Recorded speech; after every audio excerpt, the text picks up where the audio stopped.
있습니다. 도대체 이 아이는 왜 있는가? 경쾌하게. 정말 그런가요?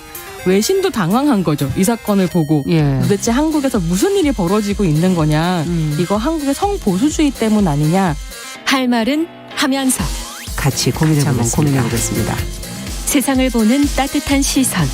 정용실의 뉴스 브런치.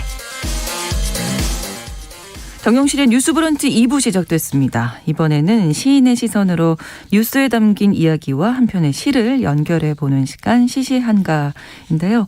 방수진 시인과 오늘 전화로 함께하겠습니다. 안녕하세요. 네, 안녕하십니까. 네, 자 오늘은 어떤 뉴스 소개해 주실 건가요? 네, 그 영국의 축구 스타 데이비드 베컴 있지 않습니까? 네. 그 베컴이 팔로워 수가 7천만 명이 넘는 그 자신의 소셜미디어 계정을 우크라이나의 한 의사에게 기부를 했다는 소식인데요. 네, 베컴의 SNS 계정 운영권을 넘겨받은 의사가 우크라이나 제2의 도시인 지금 하리코프에서 소아 및 분만 담당 의사로 일하고 있는데요. 네. 현재 이 계정을 통해 환자들이 모습이 담긴 영상이나 사진, 현재의 전쟁 상황을 전하고 있다고 합니다.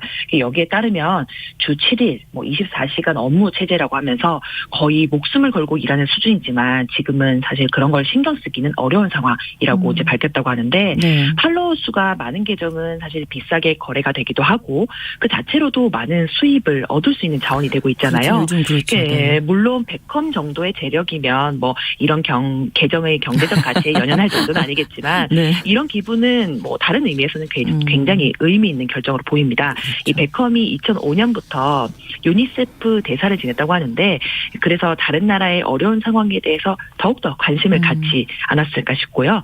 베컴은 자신의 SNS 팔로워들에게 우크라이나를 돕기 위한 기부 활동에 나서달라고 부탁을 하면서 여러분의 감사한 기부 덕에 어려운 상황에서도 생명을 이어갈 수 있다라고 전했다고 합니다. 이 베컴의 이색 기부를 통해서 우크라이나 의료 현실을 보게 된 사람들은 이것이야말로 인플루언서의 순기능이다. 그러니까요. 7천만 팔로워들이 우크라이나의 힘을 보탤 것이다. 라는 긍정적인 반응을 보이고 있다고 합니다. 정말 SNS 영향력이라는 게 이렇게 대단한가 새삼 생각해 보게 되는 뉴스인데 네.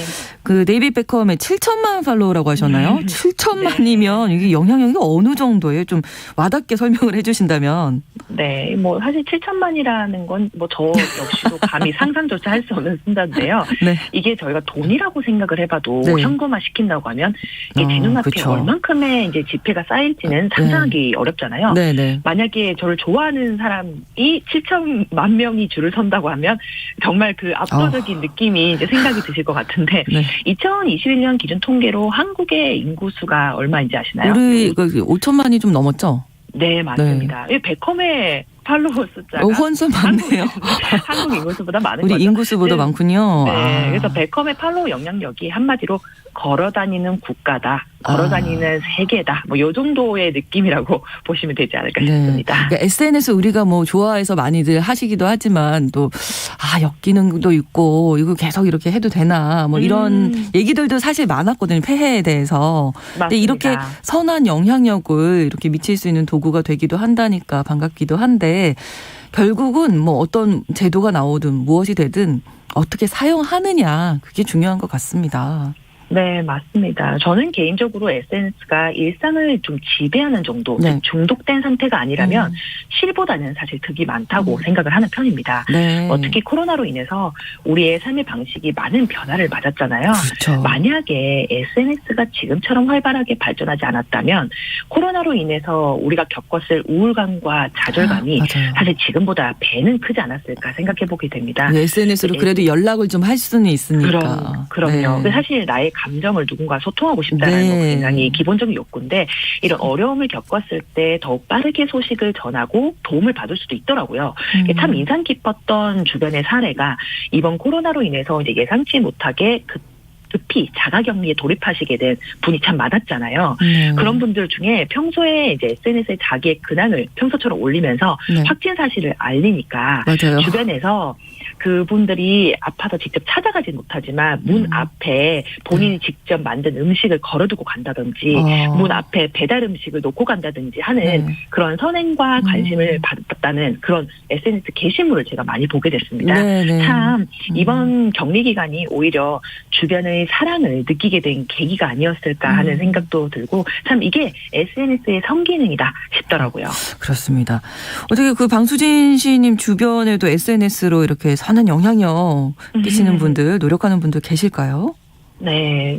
좀 몇 명 있었던 것 같습니다. 저도 이제 팔로우해서 좀 유심히 보고 있는데 저는 뭐 SNS 스타가 못 됐지만 제 주변에 이제 연예인 못지 않은 팔로워 수를 가진 소위 인플루언서 몇 분이 계신데 그분들의 행보가 참 눈에 띄었어요. 한 분은 이제 오래전에 이제 스스로 환경 관련 독립 잡지를 창간을 하고 그 이후로도 꾸준히 환경 보호 이런 거에 앞서서 관심을 가져오신 전재민 작가님이라고 계시는데 이분도 팔로우가 사실 10,000명이 넘습니다. 사실 뭐 베컴에 비해서는 굉장히 작은 숫자지만 일반적으로 말하자면 아주 그렇죠. 많은 숫자죠.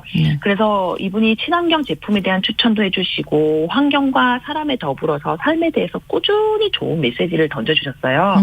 그래서 서울을 떠나서 춘천에 거주하시면서 춘천의 아름다움에 대해서도 많이 알려주셔서 춘천을 찾는 분들도 동달아 늘어났다고 하시더라고요. 지역 관광에 일조를 하신 거고. 그러네요. 네. 또 한 분은 청년 아나운서님 홍태균 아나운서님이 계신데 이분은 프리랜서 아나운서 활동을 하시면서 본인 사업도 하시는 아주 당찬 CEO입니다. 그런데 이분이 본인의 재능을 기부하시더라고요. 재능 SNS를 기부. 통해서 신랑 신부의 이제 예비 신랑 신부의 사회 신청을 받아가지고 사례비를 본인이 쓰지 않고 어려운 곳에 기부를 하신다고 하시더라고요. 그래서 본인은 재능을 좋은 데 써서 기분이 좋고 또 예비 신혼부부들은 이제 적은 살림에 사회를 봐주시니까 좋고 그래서 이런 것들이 참 선한 영향력이 아닐까 다들 좀 느끼는 바가 많지 않을까 싶습니다. 네, 그러네요. 아무래도 뭐 어려움에 처한 뭐 이웃이나 나라를 돕는 방식이 물자에 한정되는 경우가 많은데요. 지금 우크라이나 같은 경우에 전쟁이기 때문에 국제사회 전투기 지원을 요청하고 있기도 한데 그러니까 내가 무엇을 가지고 있느냐에 따라서 또 아이디어도 다양하게 도움을 줄 수 있겠다 이런 생각도 드네요. 네, 맞습니다. 그 일례로 테슬라 최고 경영자인 일론 머스크가 최근에 우크라이나 안에 이제 인터넷망 사용을 좀 지원하기 위해서 우주 인터넷용 위성 스타링크를 가동한다는 소식이 전해서 좀 관심이 쏠리고 있는데요. 이 바로 러시아 침공 이후에 우크라이나 일부 지역에서 인터넷 접속이 원활하지 않은 상황인데 이제 요것을 자신의 어떤 능력 안에서 돕겠다고 나선 것이죠. 머스크의 이런 행동도 좀 그런 의미와 맞닿아 있는 것으로 보이고 구글 같은 경우도 우크라이나 실시간 도로만 정보 차단을 하겠다. 그리고 이제 애플, 넷플릭스 역시도 러시아 내 안에서 부분적인 이제 프로그램 접근 제한을 실행한다라는 의사를 밝혔습니다. 그래서 우리나라는 그러면 어떤 방식으로 도움을 주고 있을까 제가 궁금해서 한번 좀 연구를 해봤는데요. 민간의 차원에서도 여러 가지 돕기 방식이 이미 등장하고 있더라고요.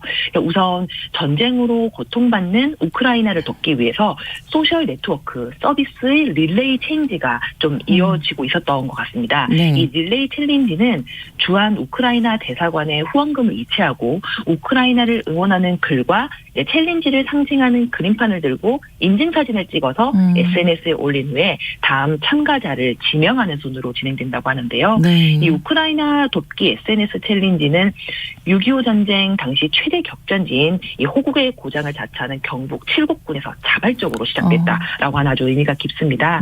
또 완료된 활동 중에서는 우크라이나 돕기 운동 챌린지 그래서 5km의 운동을 완수하면 이제 성공되는 그런 지원 프로젝트도 있었어요. 그래서 완주자 배지도 받고 적십사자 기부도 참여할 수 있는 챌린지였고 지금 아직 이어지고 있는 챌린지도 있습니다. 그 4월 14일까지는요. 한 인터넷 서점에서 우크라이나 어린이 돕기 캠페인이 이어지고 있습니다. 본인이 이미 보유하고 있는 인터넷 서점의 포인트로 기부를 할 수 있다라고 하니까요. 최소 1원부터 1,000원까지 부담 없이 기부할 수 있다고 하니까 참 좋은 일에 많은 분들이 함께 참여해 보시면 어떨까 생각이 듭니다. 오늘 SNS의 선한 영향력에 대해서 이렇게 말씀해주고 계신데 이 이야기와 관련해서 어떤 시가 떠오르셨을까요? 참 어려웠습니다. 왜냐하면 이제 우크라이나도 그렇고 참 요즘에 많은 어려운 상황을 겪고 있지 않습니까? 그래서 제가 오늘 준비한 시는 우선 도종환 시인님의 희망의 바깥은 없다라는 작품인데 아나운서님께서 낭독해 주시면 낭독 듣고 마저 말씀 나누도록 하겠습니다.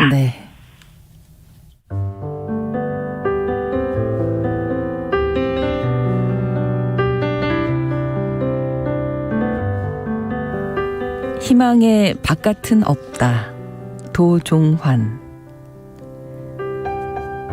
희망의 바깥은 없다.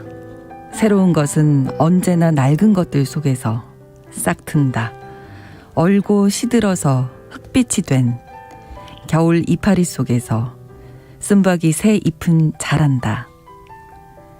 희망도 그렇게 쓰디쓴 향으로 제 속에서 자라는 것이다. 지금 인간의 얼굴을 한 희망은 온다. 가장 많이 고뇌하고 가장 많이 싸운 골문 상처 그 밑에서 새 살이 돋는 것처럼 희망은 스스로 균열하는 절망에 그 안에서 고통스럽게 자라난다. 안에서 절망을 끌어안고 뒹굴어라. 희망의 바깥은 없다.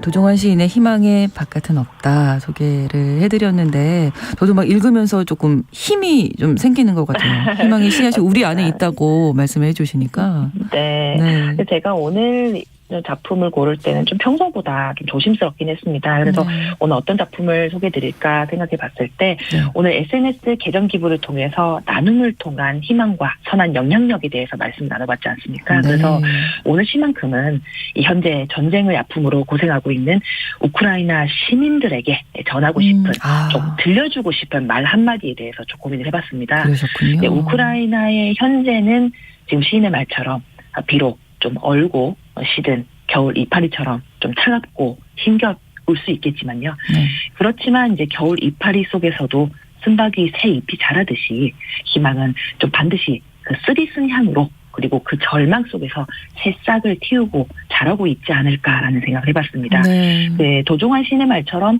희망은 가장 많이 고뇌하고 가장 많이 싸운 그 골문 상처 아래에서 새살이 돋듯이 지금 가장 힘든 이 순간 발 아래에서 희망은 좀 새살처럼 돋고 있을 것이라 좀 말해드리고 싶은데요. 네. 그리고 데이비드 베컴의 계정 기부라든지 아까 전에 말씀드렸던 우리 삶 주변에서 이미 일어나고 있는 다양한 기부 활동들은 이런 새살이 얼른 돋을 수 있도록 도와주는 멋진 비료가 되어주지 않나라는 생각을 해봤습니다. 네, 사실 이 시 말고 하나 더 꼽고 싶었던 시도 있었는데 이게 너무 짧아서요. 오늘 말씀 이제 마지막으로 요 시 살짝 읽어드리고 좀 마무리하고자 하는데요. 절망만한 희망이 어디 있으랴. 절망도 절창을 하면 희망이 된다. 희망이 완창이다. 그래서 희망이 완창이다라는 천냥이 시인의 작품인데 우리 모두 희망을 완창하는 그날까지 나눔을 통한 희망 만들기 그리고 선한 영향력을 키우는 일에 좀 보다 많은 관심과 사랑을 기울여 주셨으면 한다는 말씀 드리면서 오늘